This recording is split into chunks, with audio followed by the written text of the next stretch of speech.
कि अगर वो प्रतीक यादव तलाक लेना चाहते थे या कुछ भी लेना चाहते थे तो आखिर अपर्णा यादव कैमरे पे आकर वो सच क्यों नहीं बताएं कि क्या मामला है, क्या रिश्ता सब कुछ ठीक नहीं चल रहा, क्या अंदर खाने जो है एक बेचैनी है, एक घुटन सा महसूस हो रहा है।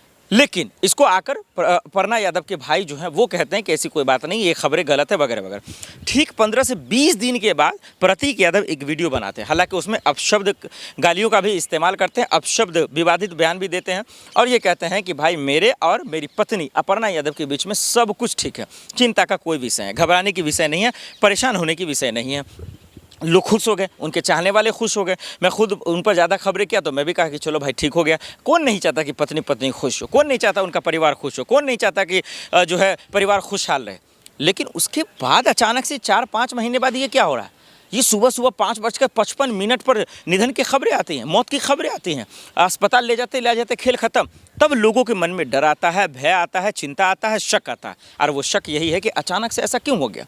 38 साल का भोला भाला हट्टा कट्ठा आखिर दुनिया छोड़ के कैसे चला जाएगा, कौन सी परेशानी थी, कौन सी बेचैनी थी। अब अखिलेश बाबू देखने जाते हैं तो वो स्वास्थ्य का भी हवाला देते हैं कि मैंने कहा था कि स्वास्थ्य ठीक रखो, उसका ध्यान दो।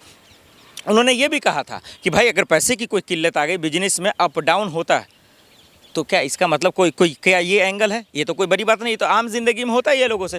लेकिन उन्होंने ये भी साथ ही साथ कहा कि अगर परिवार उनका चाहता है तो मैं जांच करवाऊंगा, और जांच करवाऊंगा तो दूध का दूध पानी का पानी हो जाएगा कि इसके पीछे कौन गुंडा है, कौन माफिया है, आखिर क्यों इसके पीछे की वजह क्या।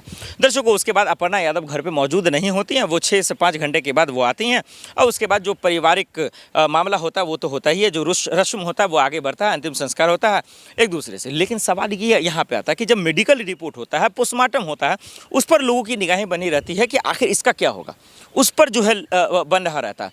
पोस्टमार्टम रिपोर्ट में खून का थक्का आना, उनको चोट लगा रहना, फिर उसके बाद सांस लेने में कमी, ये तो खैर चलिए आम बीमारी।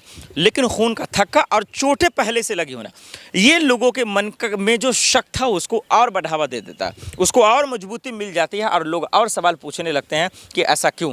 तब फिर जो 2 बातें हमने आपको शुरू में बताई उस पर आ जाता है। बात नंबर 1 फिरौती वाला, रंगदारी वाला, और बात नंबर 2 तलाक वाला, कि क्या इन दोनों बातों को लेके प्रतीक यादव अकेला हो गए, अकेलापन महसूस करने लगे, डिप्रेशन का शिकार हो गए, वो तनाव अपने आप पर लेने लगे। क्या वो उनके अंदर वो बेचैनियाँ, वो परेशानियाँ पूरे नसों में चलने लगी, पूरे मस्तिष्क पे हावी हो गया और इसी वजह से वो उनकी स्वास्थ्य भी खराब हो गई। ये सवाल आने शुरू हो गए और उसके बाद से जो है लोगों के मन में चलना शुरू हो गया। तो ये 2 बातें बहुत अहम थी, और पोस्टमार्टम का रिपोर्ट, और तीसरा जो मेरी जानकारी में है, और मैं योगी जी से अपील करना चाहता हूँ, आपकी सरकार है, आपकी पुलिस है, यूपी में बहुत बेहतर कर रहे हैं, आप खुद कहते हैं कि कानून व्यवस्था बहुत मजबूत है, गुंडे माफिया थर-थर कांपते हैं। तो फिर प्रतीक यादव ठीक उनके निधन से पहले, उनके मौत से पहले किसी से बातचीत हुई होगी, उनके दोस्त, उनके रिश्तेदार, तमाम लोगों से बातचीतें हुई होंगी, तो वो कॉल रिकॉर्डिंग्स को जो है सबूत के आधार पर तो इकट्ठा किया जाना चाहिए था, उसको जो है रखना चाहिए था। और एक वो आ जाएगा, दूसरा सीसीटीवी फुटेज होंगे, और उससे पहले कॉल हिस्ट्री निकाल लीजिए कि किसे किसे बातें हुई। फिर ये जांच का विषय तब ज़्यादा बन जाता है कि आखिर ये तमाम चीज़ें जो अखिलेश यादव, संजय सिंह और तमाम जो उनके रिश्तेदार कह रहे हैं वो दूध का दूध पानी का पानी हो जाएगा। लेकिन अगर आप इसको नज़रअंदाज कर देंगे, पर्दे के पीछे छोड़ देंगे, फिर इसको एक आम लाश की तरह ही समझ लेंगे, तो फिर जो है वो तमाम सवालों का कोई मतलब ही नहीं बन जाता जो इस वक्त आप उठाना चाहते हैं। एक बात और रह जाएगा कि आए दिन ऐसे कई मौतें होती हैं, कई निधन होता है, लेकिन बड़ा सवाल मुलायम सिंह का परिवार, बड़ा सवाल अखिलेश यादव का परिवार, बड़ा सवाल कि समाजवादी पार्टी का परिवार, और उससे भी बड़ा अहम सवाल कि यूपी में 2027 में चुनाव होने वाले हैं। क्या एक ये एंगल है, क्योंकि लोग ये सोशल मीडिया पे कह रहे हैं कि भाई बीजेपी दरअसल जो है बीजेपी से अपर्णा यादव आती हैं, वो सीएम योगी आदित्यनाथ की रिश्तेदारी में है, और वहीं अखिलेश यादव के ये छोटे भाई हैं, मुलायम सिंह यादव के पुत्र हैं, और ये समाजवादी पार्टी का पूरा कुंभ है। तो सियासती तौर पर लोग ऐसे देख रहे हैं, राजनीतिक तौर पर। लेकिन अब यही देखना होगा कि क्या इसका जांच होगा या फिर इस पूरे घटना को, पूरे मामले को जो है दरअसल पर्दे के पीछे डाल दिया जाएगा, और जो जितने भी सवाल सोशल मीडिया पर लोग कर रहे हैं उसको जवाब नहीं मिलेगा। ये एक हो सकता है। लेकिन दर्शकों, मैं आपसे पूछना चाहता हूं कि क्या वाकई में प्रतीक यादव के साथ कोई घटना हुई, कोई जुल्म हुआ, क्या इसके पीछे कोई साजिश करता था, या फिर एक नेचुरल डेथ हुआ जैसे कि आमतौर पे होता है, हर इंसान को ज़िंदगी में मौत का मज़ा चखना है, क्या वैसा ही हुआ है कि क्या उनके निधन के वक्त अपर्णा यादव जी गायब थी? क्या वो इस बात से बचने की कोशिश कर रही थी? क्या वो बचे इसलिए रही थी कि जो खबरें हमारे आपके बीच में आ रही थी, क्या उससे वो पर्दा डालने की कोशिश कर रही थी? ये एक बड़ा सवाल। फिर उसके बाद अखिलेश यादव आते हैं, जब प्रतीक यादव को लेकर ये कह देते हैं कि मैं भी हैरान हूँ, मैं भी इस बात को लेकर चिंतित हूँ कि आखिर ये इतनी बड़ी खबर अचानक से कैसे आ गई। तो मैं भी हैरान हूँ। फिर उसके बाद धीरे धीरे ये शक जो है पूरे समाजवादी पार्टी के खेमे में फैल जाती है, और फैलने के बाद ये पूछा जाता है कि क्या वाकई में अगर ये निधन नहीं है, ये नेचुरल डेथ नहीं है, तो फिर इस पर एक्शन होना चाहिए, इस पर जांच होना चाहिए। और उसके बाद लोगों की जिन निगाहें हैं वो पोस्टमार्टम रिपोर्ट पे चली जाती हैं, और पोस्टमार्टम रिपोर्ट पे जो मोटी मोटी बातें निकल कर आती है, पहले वो कि उनके शरीर में जो खून का थक्का है, जो ब्लड का जो जमावड़ा है, वो दरअसल हुआ। तो ये, हालांकि मैं जब सुप्रीम कोर्ट के वकील से मैंने बातचीत किया तो उन्होंने कहा ये एक आम बात है, क्योंकि वकील इस पर ज़्यादा बताते हैं लीगल एक्शन क्या हो सकता है, कार्रवाई क्या ले सकते हैं। तो उन्होंने कहा कि कोई बड़ी बात नहीं है, ये उस पर डॉक्टर के रूप में भी बनाया जा सकता है। लेकिन वहीं जो समाजवादी पार्टी के जानकार हैं, जो प्रतीक यादव के समर्थक हैं, जो अखिलेश यादव के समर्थक हैं, वो ये भी कह रहे हैं कि भाई साहब पोस्टमार्टम रिपोर्ट बनाया भी जाता है, तो ये भी कोई बड़ी बात नहीं है। एक दूसरा, अब ये कहा गया कि दरअसल वो उनका स्वास्थ्य भी ठीक नहीं था। हालांकि धनखड़ जी के वक्त भी कहा गया था कि स्वास्थ्य का हवाला देते हुए उनका इस्तीफा ले लिया गया, लेकिन बाद में सच्चाई कुछ और रही, ईडी सीबीआई का खेल था।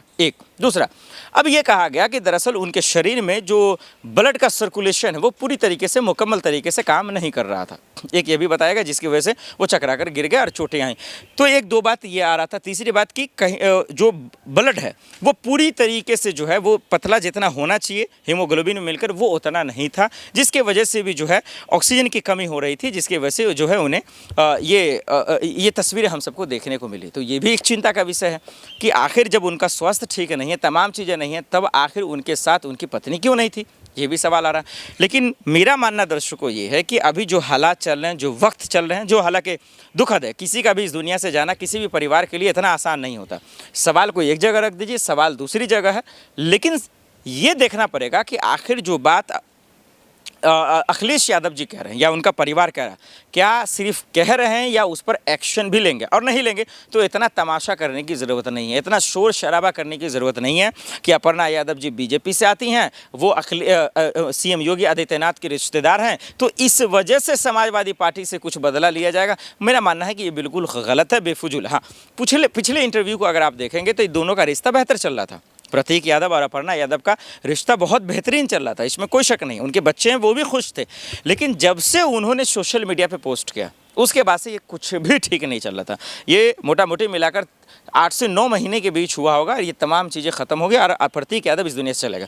एक बात और, जो प्रतीक यादव ने बीच में कही थी कि उन्हें मेल आ रहा है, धमकी आ रहा है फिरौती का पैसा वसूलने का, क्या उससे भी परेशान थे? क्या उससे भी ये सोच रहे थे कि आखिर मेरे साथ ही ऐसा क्यों हो रहा? हालांकि अखिलेश यादव के बयान से ही लग रहा कि पैसे की तंगी थी, परेशान वो चल रहे थे, बिजनेस में घाटा हो रहा था वगैरह वगैरह। खैर, ये तो हर एक इंसान के साथ होता है, ये तो आम बातें हैं। हिंदुस्तान में 140 करोड़ की आबादी में मुझे लगता है लगभग जो 39 करोड़ के पास तो समस्याएं ही हैं, आए दिन तो आती हैं। लेकिन सवाल यही है कि अगर उनके साथ कुछ हुआ है, अगर किसी ने मारा है या मर्डर हुआ है, तो इसका पुख्ता जांच होना चाहिए, जांच मुकम्मल होनी चाहिए और जो सच है वो लोगों के सामने आना चाहिए। अगर ऐसा नहीं है तो फिर इस बात का बतंगड़ नहीं बनाना चाहिए। जो रीति रिवाज है, जो अंतिम संस्कार है, जो तेरहवीं, वो आसानी से होना चाहिए। लेकिन बार बार मैं वही कह रहा हूँ कि जिस तरीके से जो लोग खबरें चला रहे हैं, जो मेन स्ट्रीम मीडिया पर खबरें चल रही हैं कि भाई बड़ा खुलासा हुआ, जो मौत का जो राज है वो लोगों के सामने आ गया, इस तरीके से कर किसी के परिवार को बरगलाना या किसी के साथ इस तरीके से करना मेरे लिहाज से कुछ भी ठीक नहीं। लेकिन दर्शकों,